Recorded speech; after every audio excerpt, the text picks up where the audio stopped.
Yeah, but let's talk about another team in the Big Ten Conference. They're the third favorite in the conference to win a conference title as far as the betting favorites are concerned. And way down that list, I think is they're sitting in like sixth or seventh or something at this point. It's USC, but USC didn't look like the team that just traveled 2,500 miles in the first half. That was Penn State. They look dreadful. They are down 20-6 at halftime. 20-6. And Drew Aller ends his day with multiple interceptions. Huge shout out to Tyler Warren, too. 17 catches. Single game record for a tight end. 17 catches. He's on my college football fantasy team. So I know I was very happy about that. But outside of that, look, Drew Aller passes for a career high, but I don't think he's necessarily happy with the way that he played today. But ultimately, James Franklin and company, they go on the road. They play a difficult team. It does not happen the way that I expected it to. They go down big, and you win in a different type of way. And I think that's a good sign for Penn State because it's a day where you only rush for 118 yards because you get into such a hole early in this game. You have to win with your quarterback. That's not something that you've really wanted to do or had to do over the course of the last 2 years or so. And you still found a way to win. So credit James Franklin for that. It's just you gotta play better. You gotta be a better football team. If you want to have a chance to go play for a Big Ten championship, you cannot have performances like this and expect to win. Well, and look, I said what I said about Ohio State and Oregon to then carry it over here to Penn State. Right now, I do not believe that Penn State is good enough to win a national championship. And a lot of it is based off of this game. And that doesn't mean that they can't change my mind or prove me wrong, but just based on what I saw. You talked about it. I mean, USC had control of this game, and they let Penn State walk themselves right back into it. Mm-hmm. Obviously, Drew Aller can't throw 3 interceptions against a team better than USC and win the game. You and I both thought that Penn State was going to be able to run the ball. They were not able to, for the most part. I mean, a $118 is a team, but that was nowhere close to what we thought. And you brought up Tyler Warren. I mean, he was a complete saving grace for the Nittany Lions in this game. If he has even a slightly above average game, they lose. I mean, he had a school record sort of performance that goes down to the history books, and that's why they win this game. So from that perspective, very lucky, in my opinion, for Penn State to win this game. They gave up a ton of chunk plays, a ton of big-time yardage. I mean, you look at the receiving totals here for SC. One guy had a reception of 30. You got 33 on the board. You got 25 on the board. You got a rush of 28 on the board. You got a rush for a touchdown of 75 on the board. Way too many big plays from the Penn State defense. And kudos to James Franklin. It is a tough road trip. We talked about it. I know that USC didn't have that little ranked number next to the name, but they are a quality squad. And so I'll leave it at that with Penn State. But they've got to show me something more than what they showed against USC to make me a believer that they can win a national championship.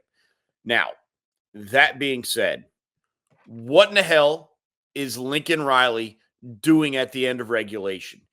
USC gets the ball at midfield. Well, they didn't get the ball at midfield. They drove the ball to midfield with a minute 27 left on the clock. They have at least one timeout still remaining. I don't remember if it was 1 or 2, but they have at least one timeout still remaining. With a minute 27 on the clock, they run another play at 48 seconds, a short pass that doesn't do much for you. And then they run another play at 14 seconds. They wasted essentially a minute 13 when they're 25 yards maybe from field goal range with a timeout in a tie game in regulation. I don't know what happened or why. I don't understand why Lincoln Riley wasn't going for it in that moment. But for whatever reason, the offense shriveled up and they played for overtime. And that's what you get is a loss at home in overtime. Look, maybe I should have done more research, and I don't listen to post-game press conferences. Quite frankly, I was switching the TV to another game because there was just too many good ones to pay attention to. But I just don't know what Lincoln Riley was doing. This was a winnable game. They had opportunities at the end. They were close to field goal range. 15, 20 yards will give you a shot. And he let this game walk away into overtime. I do not understand why. No, it doesn't make a lot of sense. And look, Quentin Joyner, he scores the 2 early touchdowns, but USC is now 3-3 on the season. They aren't able to get back. They're 0-3, I think, at the Big Ten Conference, or 1-3 in the Big Ten Conference. They haven't had a top 5 win since they beat Penn State in 2017.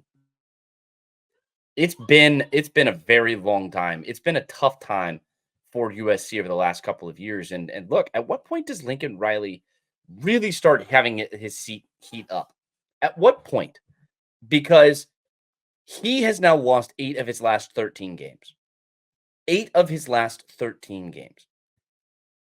This team is eliminated from the Big Ten championship race and the college football playoff race, and we're midseason.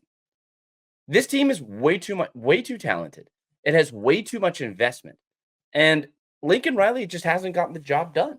He hasn't been good enough, and that's all there is to it. There's no other way. There's no other way to sugarcoat this. Lincoln Riley has not been good enough, and this is a team that, when they go out and they beat LSU in week 1, they never got better.